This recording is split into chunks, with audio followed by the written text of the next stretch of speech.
matin, les anges sont descendus. Amen. C'est lui qui croit que ce matin, Dieu était là et il était manifeste en ce lieu. Ils disent Amen. Amen. Parce qu'ils vont encore continuer. Il suffit de croire en sa présence, même tu ne le vois pas, mais crois seulement. Devant lui qui vient avec des problèmes, mais quand tu ressors de cet endroit, tes problèmes sont résolus. Même s'ils ne sont pas résolus, mais tu trouveras de la paix. Parce que la présence de Dieu en toi te donne la paix. Amen. Alors, toujours dans notre thème du mois, l'Église va continuer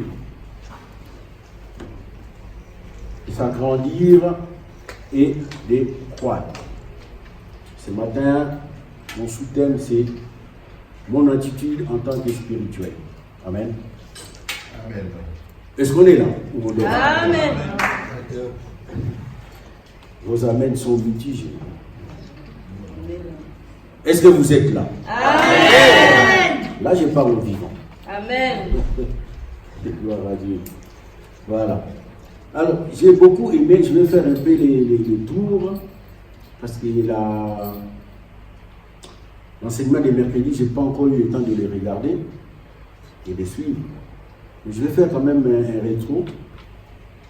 Quand les pasteurs n'étaient pas là, il y a encore beaucoup de gens qui ont été en vacances. Nous avons parlé de notre attente. Donc, j'avais intitulé, c'était ma prophétie. Nous avons parlé de l'attente, puisque nous parlons de la croissance de l'Église, et dans la croissance, il faut qu'il y ait quand même une attente. Plus notre attente est grande, plus aussi nous allons recevoir. Et quelquefois, c'est nous-mêmes qui limitons Dieu. Parce que nous-mêmes, on s'est dit, ah, Dieu, il est capable de me donner ça, mais ça, je ne pense pas qu'il va me les donner. Tu les limites déjà. Demande grand. Attends quelque chose de grand. Et c'était dans Ésaïe 54, au verset D, quand il nous disait, élargis l'espace de notre tente et qu'on déploie la couverture de notre demeure. Est-ce que vous vous rappelez? Donc, plus on élargit cet espace, parce qu'on a déjà une prophétie que nous allons recevoir. Nous allons recevoir beaucoup. Donc, il faut élargir déjà l'espace. Et renforcer les pieds, parce que l'espace, quand il est élargi, on voit que les cordes sont tendues. Si les pieds ne sont pas enfoncés vraiment au fond, il y a des risques qu'avec le vent, que ça s'envole. Amen. Et la prophétie, par rapport à tout le monde qui ont vu déjà Arc, avant même que nous soyons là, les prophéties étaient déjà là depuis longtemps. Et tout le monde parlait de la même chose. Et en vérifiant, c'est des prophéties qui sont aussi selon la volonté du Seigneur. Donc on ne va pas dire que c'est faux. Mais simplement la prophétie, avant qu'il s'accomplisse aussi, on doit s'y mettre pour que la prophétie s'accomplisse. Et Arc va hériter des enfants, va adopter des enfants venant d'ailleurs. Parce que quand ils sont mal nourris ailleurs, ils viendront là où il y a la nourriture. C'est ça qu'on avait parlé. Et il y aura aussi la croissance donc des fils qui naîtront des arcs. Amen. Amen. Et c'est ça que nous allons. On est obligé de se préparer pour recevoir ces gens-là. Et nous avons parlé aussi, oui, les filles adoptives que je viens de parler. Et la sœur Émérance, la dernière fois, elle avait dit quelque chose de très, très. Ça m'a fort touché. Quand il a dit, ça serait inutile de parler de la croissance. Si nous-mêmes, à l'intérieur, on a encore des choses qu'on doit arranger.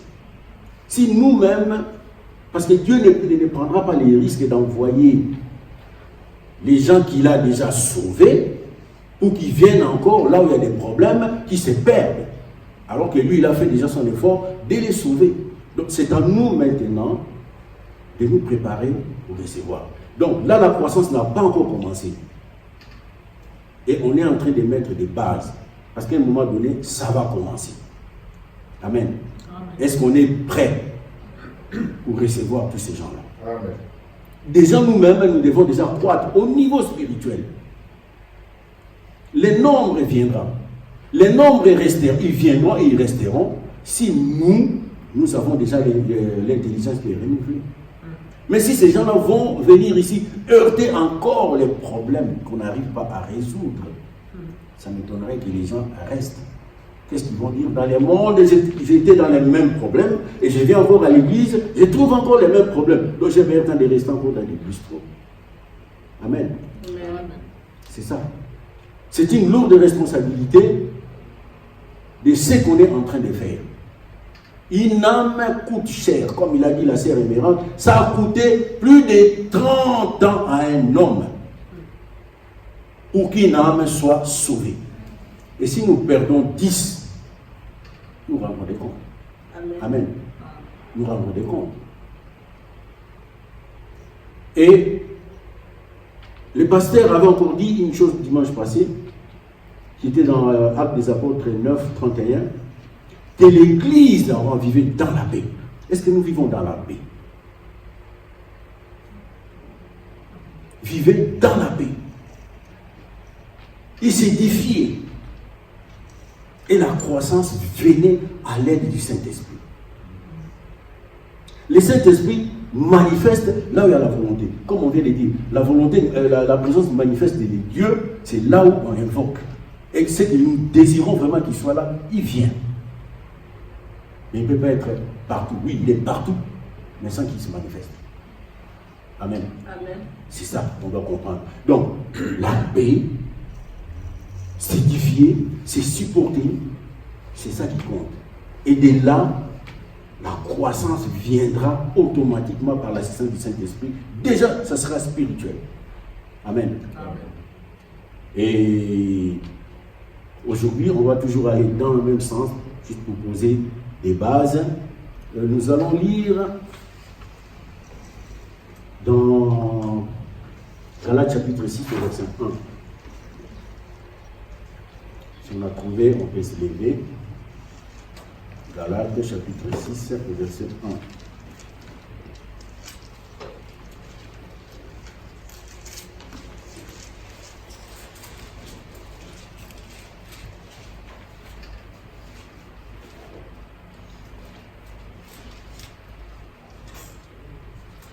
Galates 6, verset 1.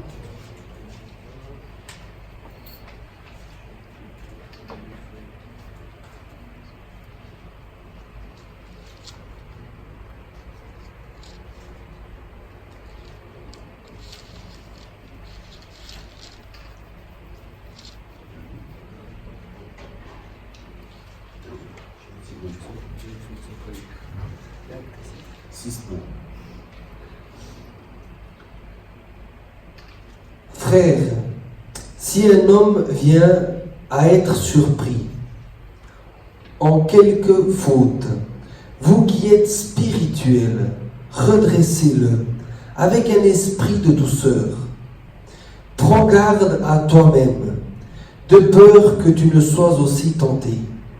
Amen. Amen. On peut prendre place. Voyez, ça va toujours dans le même chemin, la paix. On doit chercher la paix.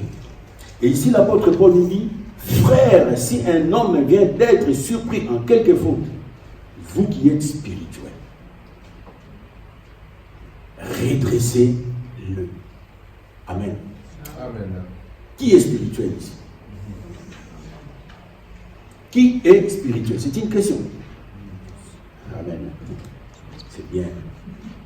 C'est bien. Alors, vous voyez, qu'est-ce que je veux dire?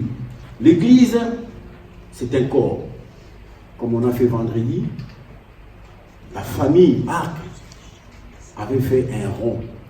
Nous avons prié pour chacun d'entre nous, pour la famille, qui est ces liens-là, qui n'est pas un noir, qui n'est pas un blanc, qui n'est pas un portugais, qui n'est pas un italien, qui n'est pas un africain, Amen. mais une famille. Et c'est ça. Ça, c'est la base. Qu'il n'y ait pas de petits groupes. Là-bas, c'est les Portugais qui causent en portugais. Là-bas, c'est les Congolais qui causent en lingala. Là-bas, c'est les Italiens qui causent en italien. Non. Ce n'est plus une famille. Or, nous devons avoir un cœur ouvert. Amen. Mettre à l'aise les gens qui viennent. Amen. Voyez? Permet à la personne de se dévoiler. Mais si on a des petits groupes, c'est comme si la personne qui vient d'arriver a déjà un barrage. Il n'a pas accès. Et d'ailleurs, ici, tout le monde sait parler français. On parle français. Ah oui. C'est simple. En sortant, et on parlera, chacun parle à son dialecte. Ça ne gêne personne. Parlons français. Ça, c'est une parenthèse que j'ai ouverte, et puis voilà, je vais fermer bientôt. Et l'église, c'est un corps, comme vous avez fait vendredi. Les corps, c'est pour ça qu'on dit les corps de Christ. Dans l'église, c'est un corps de Christ. Comme un corps humain, comme tout un corps, des métiers, une association, une entreprise. Et tous ces corps sont régis par des lois ou des principes qu'on observe, des principes à respecter. Et de la même chose, dans le corps du Christ, il y a aussi une loi. Amen. Et dans le corps de Christ, il y a la loi qu'on appelle la loi du Christ, qui régit le corps de l'Église dans laquelle nous sommes. Cette loi du Christ, c'est une loi qui opère à l'intérieur du corps de la communauté chrétienne. Vous êtes d'accord avec moi? Et cette loi, ça ne s'opère pas n'importe comment, mais ça s'opère avec amour. Amen. Amen. Cette loi, ce n'est que l'amour. L'amour, c'est la base de toutes les choses. Parce que l'amour ne peut pas soupçonner. L'amour ne fait que pardonner. L'amour ne fait que supporter. Sans amour, tout ce qu'on peut faire, c'est rien. Amen. Et dans 1 Jean chapitre 4, verset 8, le verset nous dit: celui qui n'aime pas n'a pas connu Dieu. Parce que si tu n'as pas d'amour, ne dis pas que tu as connu Dieu. Tu ne l'as jamais connu. Et lui non plus, tu n'as pas connu encore. Et celui qui demeure dans l'amour demeure en Dieu. Et Dieu demeure en lui. Mais si tu as Dieu en toi, comment tu peux haïr l'autre? C'est impossible. Si tu as vraiment un cœur rempli d'amour, tu dois supporter l'autre. Il n'y a pas de raison, dans l'amour, qu'on haïsse, ah celui-là j'aime pas. Mais tu es obligé de l'aimer. Parce que si tu crois être sauvé, lui aussi va être sauvé. Parce qu'avec lui, vous allez vivre à l'éternité. Et si tu ne le supportes pas maintenant, tu vas le supporter pendant l'éternité. Est-ce que vous voyez déjà l'ampleur de la chose? Vous voyez déjà l'ampleur de la chose? C'est ça. Enlevons ce genre de cœur-là. Nous formons une famille. Ton mal sera mon mal. Tes problèmes seront mes problèmes. Savoir se partager les fardeaux. Et c'est ça. Et dans 1 Corinthiens 13 verset 1, bon c'est les 1 à 13, si vous pouvez noter, la Bible nous dit: lorsque je parlerai les langages des hommes et des anges, si je n'ai pas d'amour, je suis un airain qui résonne ou un cymbale qui retentit. Donc ça fait trop de bruit. Qui parle, quand je parlerai en langue, et si je n'ai pas d'amour, j'ai haï Joanna, c'est tout ce que j'ai fait, ça dérange Dieu. Amen. Quand tu prieras avec intelligence, et quand tu prêcheras sur le langage des hommes, s'il n'y a pas d'amour, personne ne captera ce que tu dis. Ça ne sera que du bruit. Amen. Amen. Et c'est ça. Donc, notons bien, ça c'est des comportements que un homme spirituel doit avoir. Amen. Et dans Galates, maintenant, entrons maintenant dans la matière. On voit que la Bible nous dit: frère, si un homme, il y a déjà une condition. Si un homme, si. Voyez? Contrairement, on peut aussi dire: même si un homme, même. Là, il dit: si un homme, mais on peut rajouter déjà les mêmes. Même un homme. Voyez? Même un homme commet une faute. Nous qui sommes spirituels, nous allons les redresser. Redresser ici, ça veut dire quoi? Le mettre sur les droits chemins. Amen. Le corriger avec amour, avec douceur. C'est ça. redresser, corriger, les ramener sur les rails. On voit bien qu'un médecin, un chirurgien, quand quelqu'un se fracture la jambe, le médecin fait tout pour remettre en ordre. Il faut aussi remettre en ordre la personne à qui les diables essayent un peu de pervertir. Amen. Amen. Et nous allons faire ça comment? C'est par amour. N'oublions pas que nous-mêmes, s'il n'y a pas la grâce, nous pourrions aussi passer par là. Est-ce que toi, tu aimerais qu'on fasse de cette personne qui a commis une faute, qu'on le fasse de la même façon que toi? Mais si nous sommes spirituels, nous allons aller auprès de la personne avec amour, avec douceur et lui parler. Parce que la croissance va arriver. Les gens viendront avec beaucoup de mentalités. Tout le monde ne viendront pas avec l'intelligence renouvelée. Et même, les pasteurs avaient dit dernièrement, un pasteur qui agissait, selon lui, c'est mon église. Et pourtant, si on regarde, mais cette personne, il a l'esprit de Dieu. Mais celui qui a l'esprit de Dieu, déjà, mon moi déjà va partir. Voyez? Mon moi déjà va partir. Tout ce qui sera, c'est ce que Dieu veut. On te dit non, va consulter Dieu. Non, c'est mon église, il ne doit pas faire ça. Est-ce que c'est son église? La situation s'est arrangée? C'est de pire en pire. Simplement. Dieu, c'est lui qui prend le contrôle de toutes choses. Amen. Amen. Alors, si quelqu'un commet une faute, nous qui sommes spirituels, devons nous sentir responsables de nos frères dans l'église. Nous sommes responsables de la personne qui a fait la faute. Amen. Donc, lorsqu'ils tombent dans les péchés, nous essayons de les redresser avec douceur et non de les réprimander sévèrement. Amen. C'est ça. Ça, c'est un caractère d'une personne spirituelle. Il faut savoir que si cela venait de t'arriver, comment aimerais-tu que tu sois traité? C'est ça. Parce que sans la grâce, on va tomber tout le temps. Il y en a aussi qui ont reçu la grâce, mais ils l'ont foulé sous les pieds. Amen. Il y a ça. Et en tant que spirituel, cela est de notre devoir de faire cette réconciliation avec Dieu de chaque membre que Satan essaye de récupérer. Parce que le combat est là. Et ils viendront de tous les côtés. D'après la prophétie de Maman Suzanne, il y avait 2 rangées. On lui a dit, mets-toi à la porte. Il n'y a pas que ton mari qui était soldat, toi aussi tu es soldat. Mets-toi à la porte. Tu es là, toi tu vas regarder tous les gens qui vont venir. Parce qu'ils viendront aussi des gens qui ne viendront pas pour servir les seigneurs, mais ils viendront pour détruire. C'est ça la croissance. On ne va pas enlever ça. C'est ça. Oui. Il y en a qui viendront, qui seront seulement là pour prendre les choses ou les situations d'ici, pour les ramener ailleurs. Ça, c'est leur rôle. Mais toi, en tant que spirituel, tu vas récupérer cette personne avec douceur. Amen. Amen. Alléluia. Amen. Gloire à Dieu. Amen. Nous devons travailler très fort à la reconstruction spirituelle de la personne que Satan essaye de pervertir. Parce que les chemins pour être chrétien ne s'arrêtent pas les jours où tu es baptisé, quand tu sors des eaux. C'est partout. Et surtout quand tu étais dans le monde, il y a des choses que l'ennemi s'en foutait. Mais quand tu es là-dedans, l'ennemi maintenant, pour lui, il va tout faire pour te récupérer. Alors, prenons vraiment garde.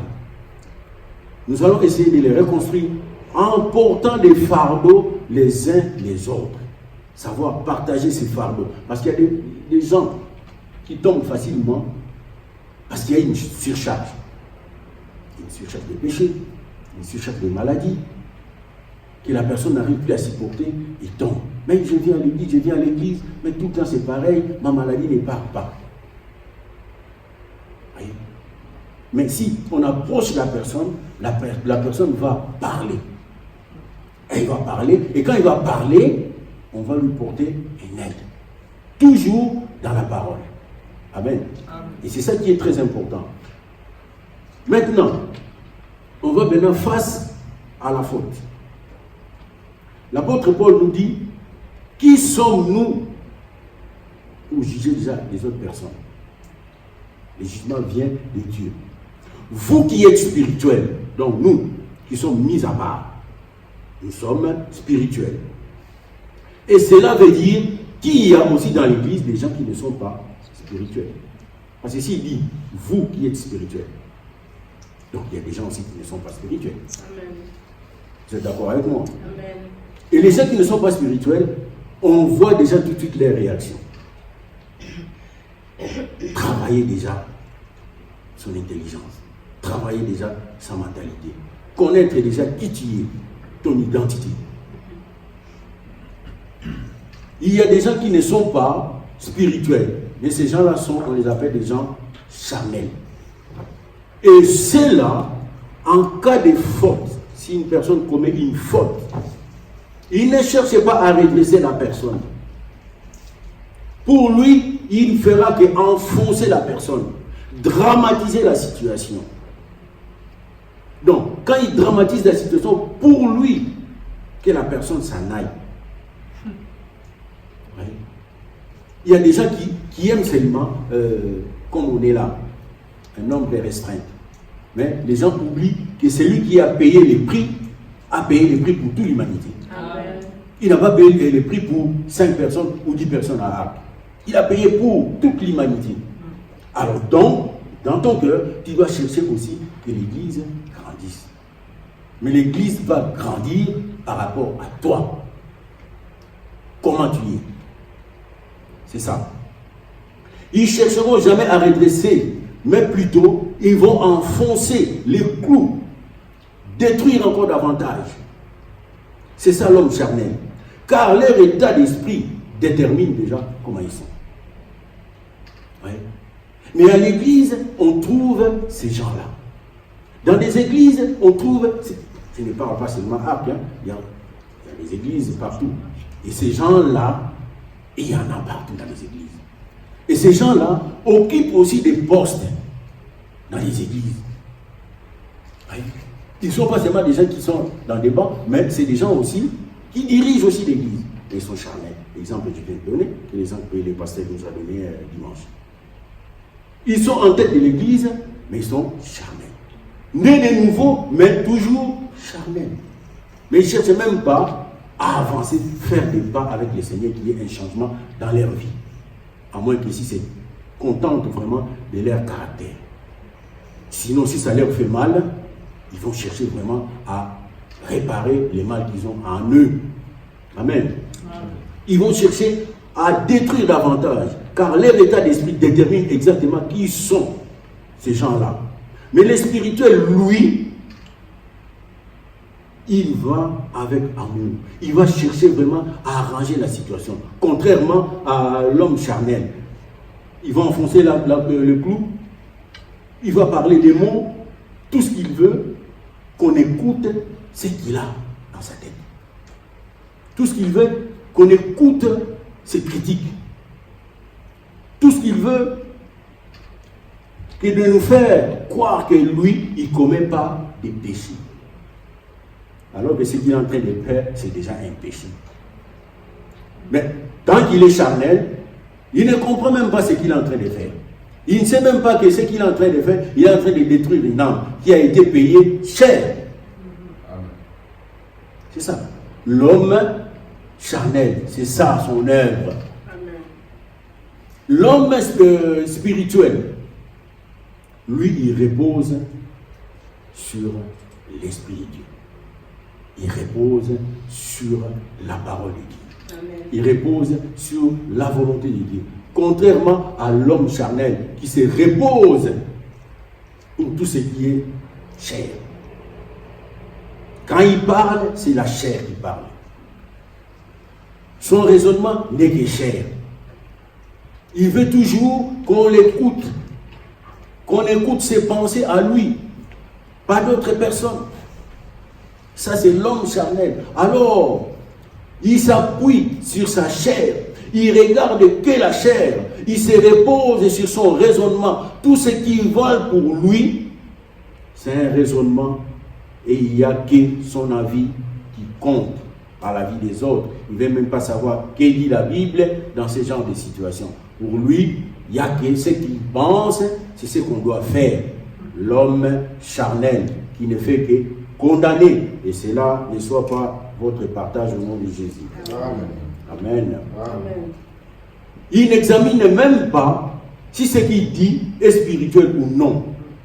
Pour lui, il faut en finir avec sa colère. Il faut qu'on en finisse avec cette personne. Il a commis un péché. Alors qu'on voit Jésus, les jours de son arrestation, il y a Pierre qui sort l'épée, il coupe l'oreille du soldat, mais il ramasse quand même l'oreille collée. Ça veut dire beaucoup de choses. Mais pourquoi toi tu veux maintenant? Parce que Jésus, il sait très bien que, après mon départ, peut-être le soldat en question, il n'a reçu que l'ordre de m'arrêter. Peut-être qu'il s'est converti après. Il est venu pour sauver le monde. Pas pour juger le monde dans ce moment-là quand il était là. Pas pour condamner non plus. Mais il était pour sauver. À toi, ton tâche, on t'a dit de réconcilier le monde avec les pères. Mais toi, tu veux commencer maintenant, par ton esprit, à chasser les gens loin du Père. Quelle contradiction. Amen. C'est ça. Lui, pour lui, il faut rendre la monnaie de sa pièce. Coup pour coup. Injure sur injure. Il est charnel. Tout en lui n'est que chair. Il n'y a rien de spirituel pour ces genres de personnes. Malheureusement, ces genres de personnes, ils sont dans les églises. Il y en aura toujours. Amen. Il y en aura toujours. Mais notre frère spirituel, lui, il repose sur l'esprit, dont l'Esprit Saint. Amen. Tout ce qu'il fait, qu'il dit, toutes ces décisions qu'il doit prendre, lui se réfère à ce que l'Esprit dit. Qu'est-ce que la parole dit? J'aime bien mon pasteur Pedro. Ce n'est pas pour lui jeter des fleurs, hein, parce qu'il est là. Mais même si je jetais des fleurs, il fait bien son travail. Il n'y a pas de mal. J'aime bien, parce qu'au début, à la naissance de Arc, chacun venait avec ses idées. Comment on va faire? Comment on va faire? Il écoute, à la fin il dit, bon, on va voir qu'est-ce que Dieu va nous dire.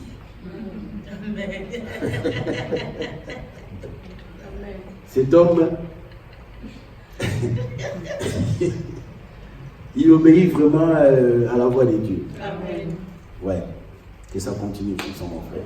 Amen. Que ça continue comme ça. On dit, on donne des idées, à la fin, il écoute, il fait aussi des commentaires. Et à la fin, il vous dit, bon, on va voir, que va dire le Seigneur. Ce n'est pas parce qu'eux, ils ont fait, que nous aussi, nous allons faire pareil. On a insisté pour qu'il y ait cette dédicace qu'on a fait ici, au Génévé Chicofra. Mais il n'était pas d'accord, il échappait à chaque fois, Mais ce n'est pas parce qu'ils ont fait que nous aussi, nous allons faire. Voyons voir, que va dire Dieu. Et voilà les prophéties qui commençaient déjà à venir, que tout le monde voyait l'église à la Chaux-de-Fonds. Et à la fin, c'est Maman Émérance à qui Dieu a parlé.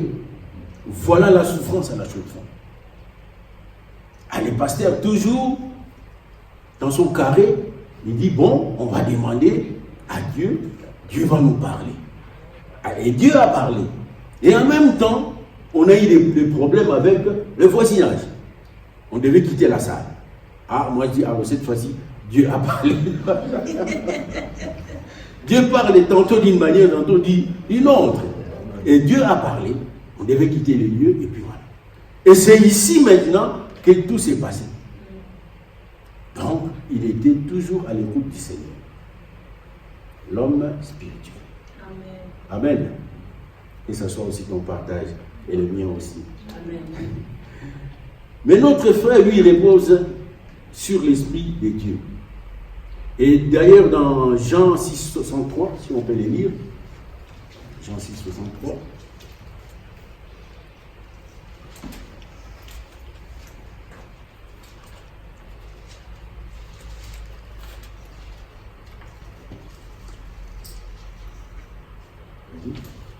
Jean chapitre 6, verset 63. C'est l'esprit qui vivifie. La chair ne sert de rien. Les paroles que je vous ai dites sont esprit et vie. Amen. Amen. Les paroles que je vous ai dites sont esprit et vie. Et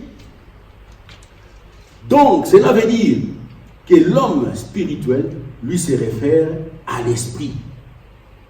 Se référer à l'esprit, ça veut dire se référer à la parole de Dieu.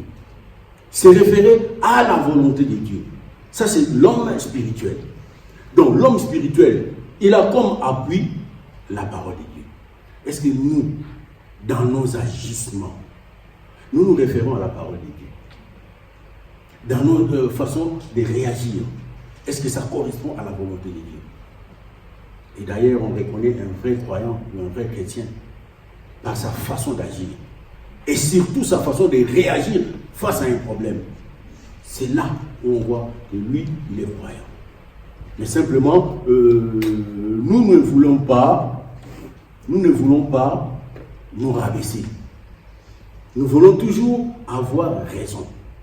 On oublie cette identité en tant que croyant ou en tant que chrétien. On oublie facilement. Face à un problème, on est agité. Il n'y a pas de paix. On ignore qu'on est spirituel, qu'on doit appliquer ce qui est écrit. Amen. On doit appliquer ce qui est de la volonté de Dieu. Dans Marc 5, je crois, 5, 35 ou 38, on nous parle, si quelqu'un te donne une gifle à ta joue droite, dans l'autre joue. Est-ce qu'on est prêt vraiment à faire cela? Puisque tu es obligé de le faire. Si tu es né de nouveau, ce n'est plus toi qui vis, mais c'est Christ qui vit en toi. Voyez? C'est Christ qui vit en toi. Lui, il n'a pas répondu. On l'a mené comme un agneau à l'abattoir. Il n'a pas dit, ah, laisse-moi, je n'ai rien fait. Mais toi à qui on a payé le prix, tu résistes encore. Tu veux toujours avoir raison. Ça fait quoi de perdre la raison? Tu n'as pas besoin de la justice des hommes. Toi, ta justice, c'est Dieu. Perds la raison. Sois humilié devant les hommes. Et Dieu, quand il te donnera la raison, ton image sera encore beaucoup plus grande que ce que tu avais avant. C'est ça. Quand j'ai dit perdre la raison, ce n'est pas dit qu'il faut enlever les habits, parce qu'on dit toujours souvent les fous, ils ont perdu la raison. Mais cette fois-ci, je vous parle de perdre la raison. Donc, s'ignorer. Perdre la raison pour les retrouver en Christ. C'est ça. Et d'ailleurs, on nous dit...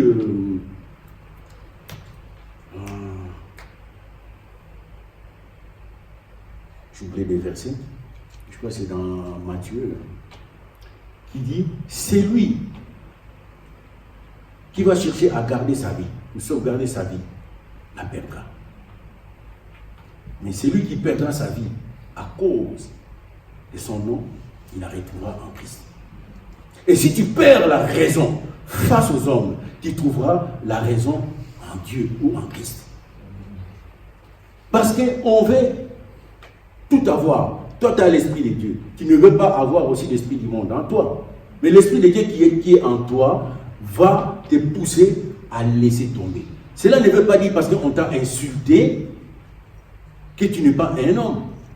Cela ne veut pas dire qu'on t'a bousculé, que ça ne t'a pas fait mal. Oui, ça t'a fait mal, mais tu as un corps qui a été déjà travaillé. Tu as un corps qui a un autre esprit. Tu as un corps qui a l'esprit du Seigneur en soi. Et cela te poussera à résister. Et laisser passer. Et même à aller vers la personne. C'est lui qui t'a provoqué, mais tu vas encore, excuse-moi si je t'ai fait mal. Tu t'en vas, ça n'enlève rien du tout en toi et ça ne changera pas ton nom. Amen. Ça va te faire mal peut-être, mais Dieu a tenu compte de l'acte et il va te lever. Et quand il va te lever, ça sera différent.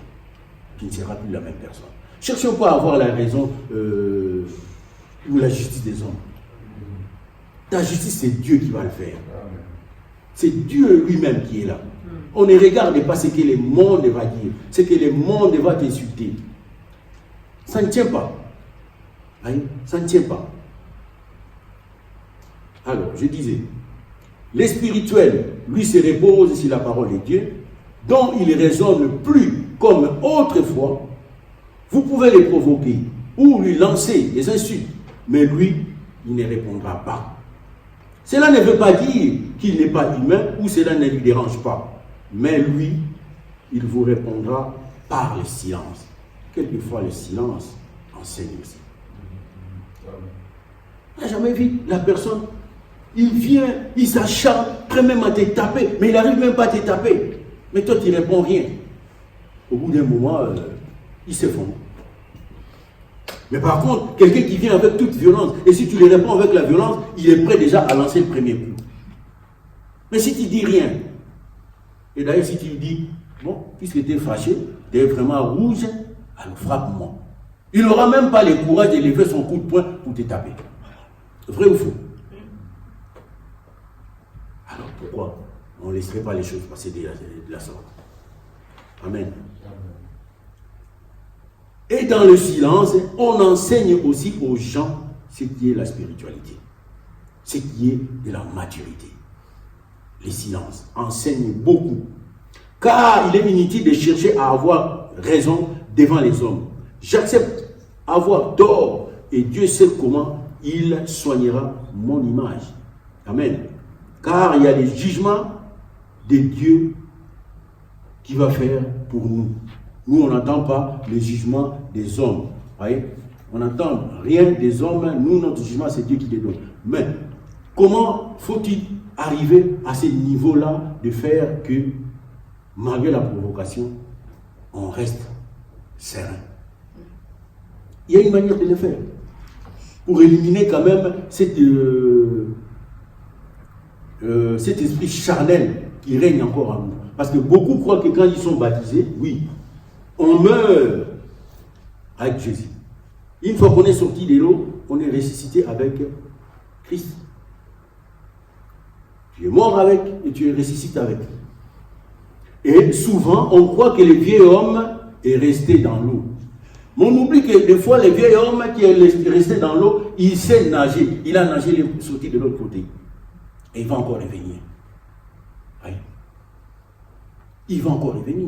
C'est pour ça qu'on voit les gens, il était zélé tout d'un coup, il tombe. Parce qu'il manquait quelque chose. Devant les hommes, accepte d'être humilié. Accepte d'être humilié. C'est-à-dire ne pas laisser sa pensée au-dessus de la pensée de Dieu. Ne pas laisser sa pensée au-dessus de la parole de Dieu. Perdre la raison, c'est connaître Christ. Tu perds la raison pour connaître Christ. Si tu ne perds pas la raison, tu restes toujours parce que c'est moi, parce que c'est moi, parce que c'est moi, il a dit ça, il ne peut pas me dire ça. Non, c'est inutile. C'est inutile. Perds la raison. Il t'a dit ça? Oui, il a dit ça. Ok, gloire à Dieu. Terminé. Simplement. Ça, c'est le caractère d'un homme spirituel. Ne pas laisser sa pensée au-dessus de la pensée de Dieu. Reste toujours dans la volonté de Dieu. Quiconque veut garder sa raison ne connaîtra pas Christ. Perdre la raison pour avoir la pensée de Christ. Et on ne peut pas avoir les deux pensées à la fois. Parfois la pensée de Christ que tu as et la pensée du monde qui est charnelle. Alors que toi tu as une pensée qui est spirituelle. Amen. Amen. C'est ce que j'ai dit dans Marc 8, verset 35, c'est ça. Perdre la raison pour retrouver Christ. Amen. C'est ça. L'homme spirituel, lui, il porte les fruits. Galates 5, 22, Manu.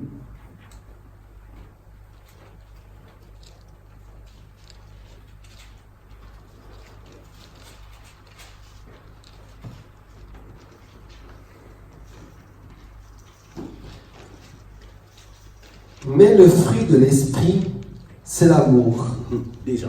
la joie, Amen. la paix, la patience, Ouais.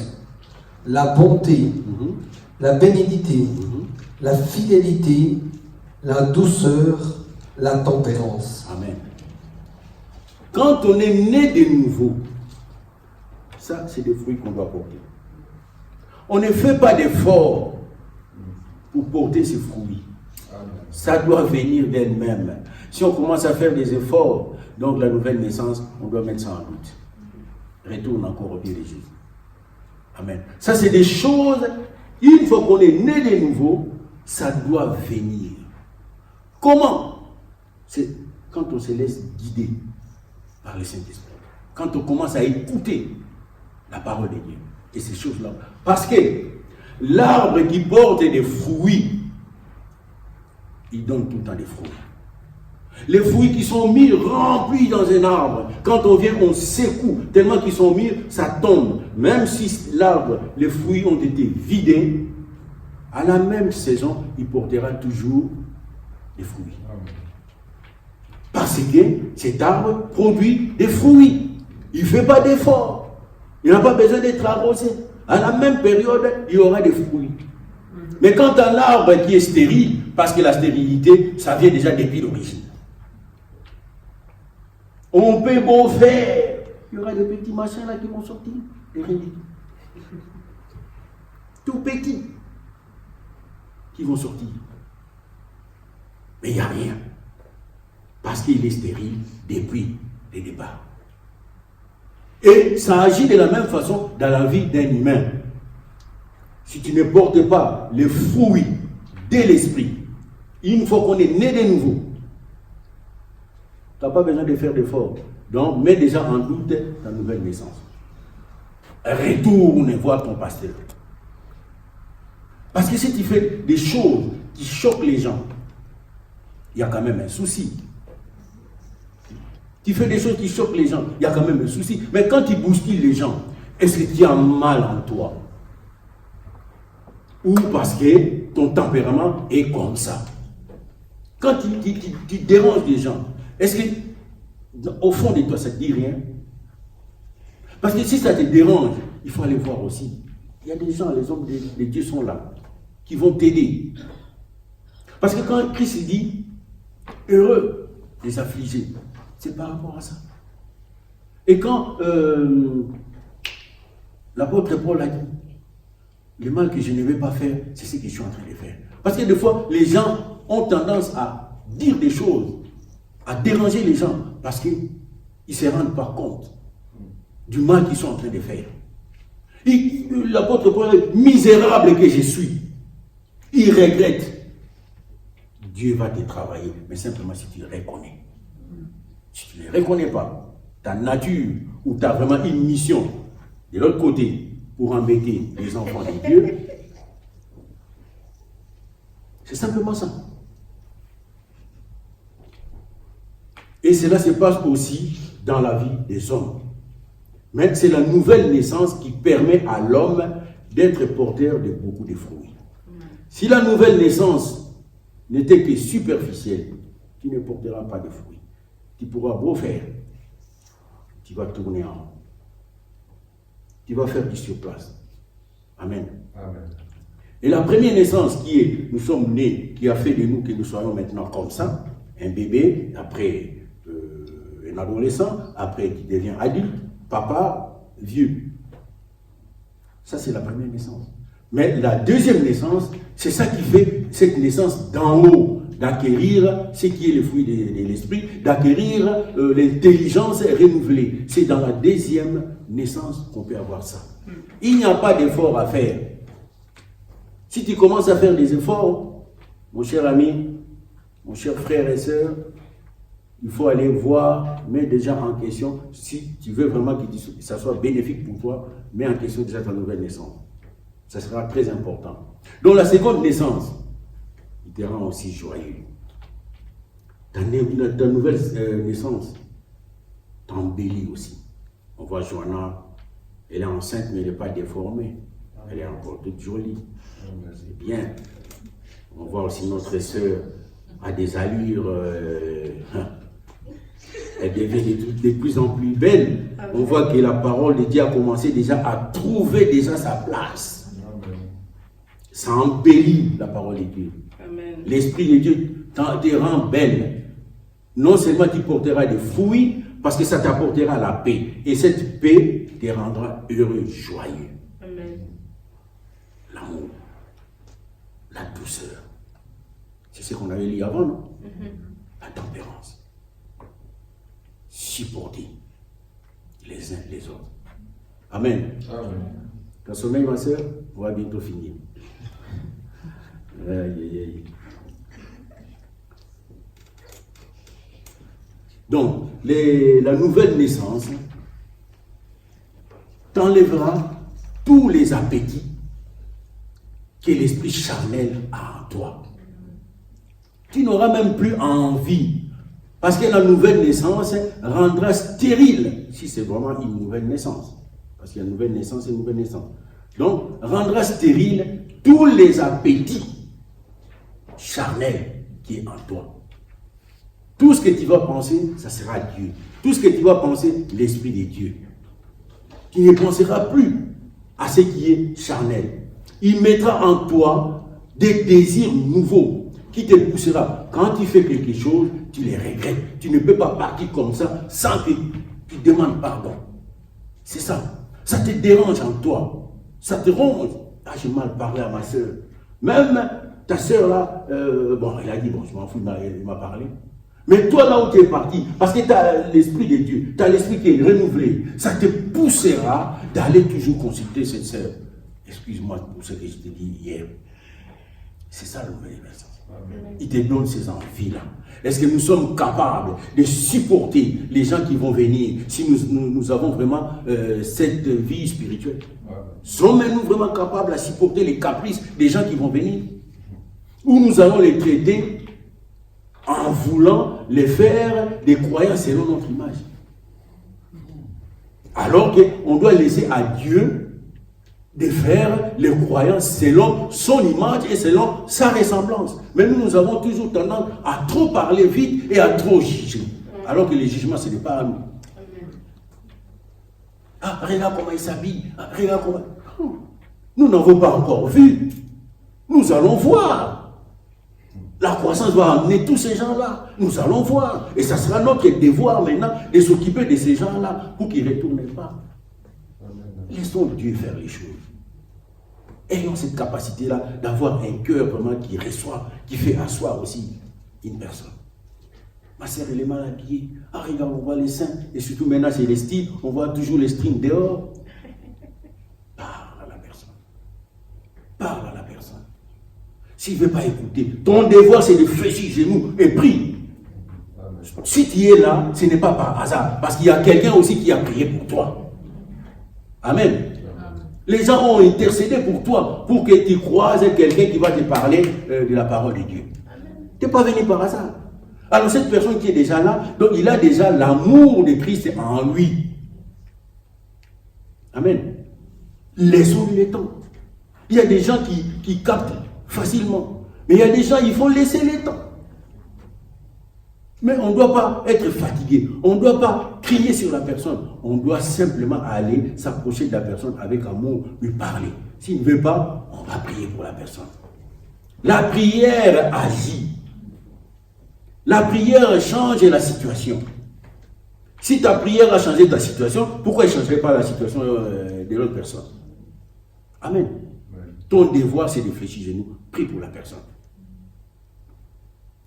J'étais alcoolique, je ne bois plus. Tous les soirs, je voyais ma femme prier. Non, non, non. Chaque fois, j'ai rentré avec mes biens. Non, non, non, mon petit ben. Attends, c'est moi-même qui les achète. Quand elle va commencer à dire, Déborah de l'autre côté, Barbara de l'autre côté. Mais ce sont mes biens, je les ai achetés par mon propre argent. C'est quoi votre problème? Mais leur prière, la prière de l'Église a fait de sorte. Ce n'était pas petit à petit, je laisse. C'était du jour au lendemain de la prédication du pasteur Pedro. Est-ce que ces genres de prédications, j'ai jamais entendu? Je les ai déjà écoutés plusieurs fois. Mais ces jours-là, c'était pour moi. Et du jour au lendemain, c'était stop. J'achète encore les biens, je mets dans le frigo.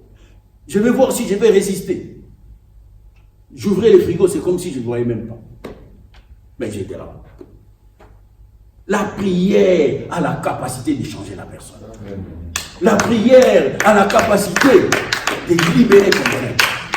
Est-ce que nous avons cette patience-là de prier pour les autres afin qu'ils changent?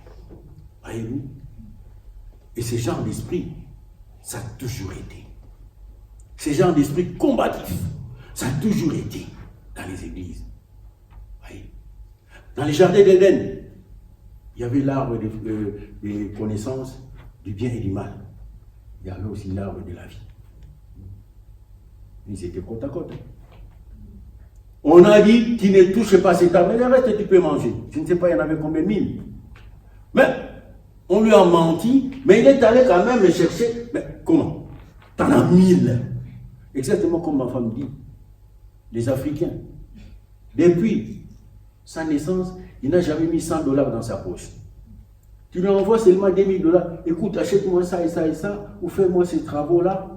Il bouffe les 2000. Au lieu de bouffer au moins 100, parce qu'il n'a jamais eu 100 francs, au lieu de bouffer 100 ou bien 200 ou 300, mais il bouffe tout. Est-ce que des mots vont encore lui donner? Non. Ça, c'est l'Africain. Il n'a jamais eu $50. Mais donne-lui $2000, il va tout bouffer. Tranquille. On a dit, manger tous les fruits des arbres qui sont dans les jardins. Mais ça, tu ne touches pas les joues, tu touches, tu mourras. Mais malgré, il a toujours essayé. Voilà la source d'où est parti. Nous descendons à Noé. Il a construit un arche. Dieu lui a dit de prendre 2 espèces mâles et femelles pour préserver, donc pour l'avenir.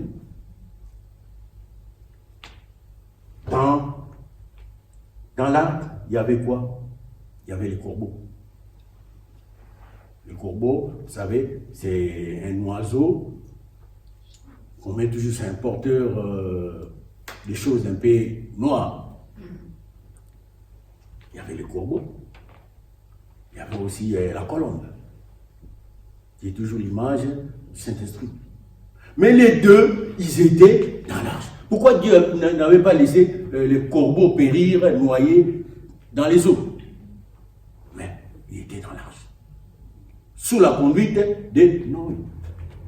On descend encore. Il y a eu Caïn, il y a eu Abel. Les deux sortis de même mère, même père.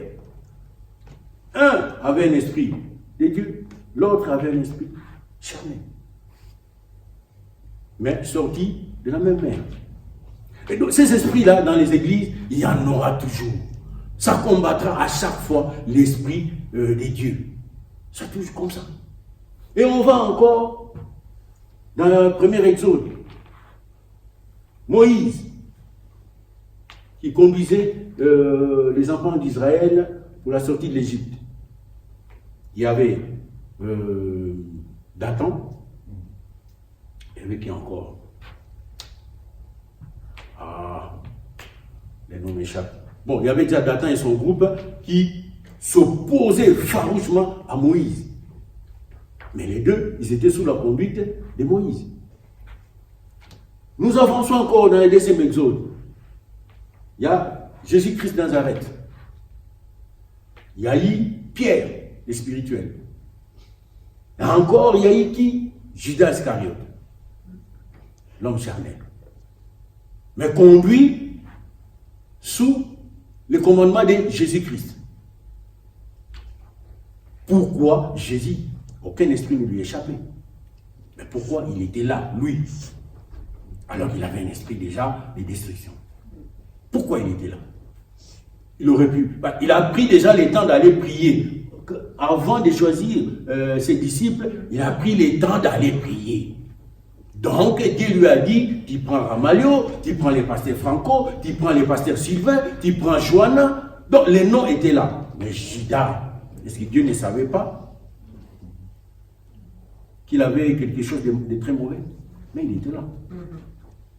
Et alors, ces esprits-là seront toujours côte à côte. C'est à nous maintenant, en tant qu'enfants de Dieu, de faire très attention. Faire vraiment très attention. Prends voir pour finir Matthieu 13, 24, 24 à 30.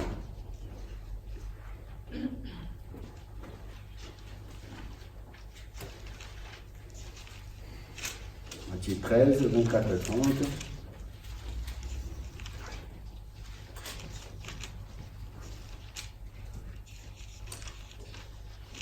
Il leur proposa une autre parabole, et il dit, « Le royaume des cieux est semblable à un homme qui a semé une bonne semence dans son champ. Mais pendant que les gens dorment, son ennemi vint, sema de l'ivraie parmi le blé, et s'en alla. Lorsque l'herbe eut poussé et donné du fruit, l'ivraie parut aussi. Les serviteurs du maître de la maison vinrent lui dire, « Seigneur, n'as pas-tu semé une bonne semence dans ton champ? D'où vient donc qu'il y ait de l'ivraie ?»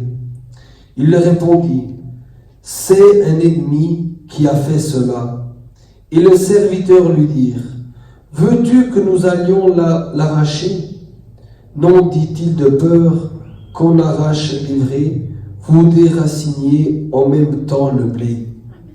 Laissez croître ensemble l'un et l'autre jusqu'à la moisson. Et à l'époque de la moisson, je dirai aux moissonneurs, arrachez d'abord l'ivraie et liez-les en gerbe pour la brûler, mais amassez le blé dans mon grenier. Amen. Ces esprits-là seront toujours là. L'Esprit de Dieu nous enseigne la bonne parole, donc qui est la bonne sémence. Mais l'ennemi, il veut mettre sa sémence, qui n'est pas la bonne sémence. Le blé, le maître a demandé qu'on sème les blés. Pendant qu'il est absent, l'ennemi vient, il sème l'ivraie. Si on enlève, il y a des risques qu'on arrache aussi les blés. Laissez-les grandir. Il y aura quand même la différence. Après, on saura distinguer, ça c'est les blés, ça c'est les faux. Si on arrache pendant qu'ils sont petits, on risque de tout arracher. Ouais. Donc, ces esprits-là, dans les églises, il y en a. Et il y en aura. Jusqu'à ce que Dieu lui-même le tue. Ces esprits-là. On ne va pas l'enlever. C'est comme ça. Et dans Matthieu 24, 24, ils viendront avec leurs idées.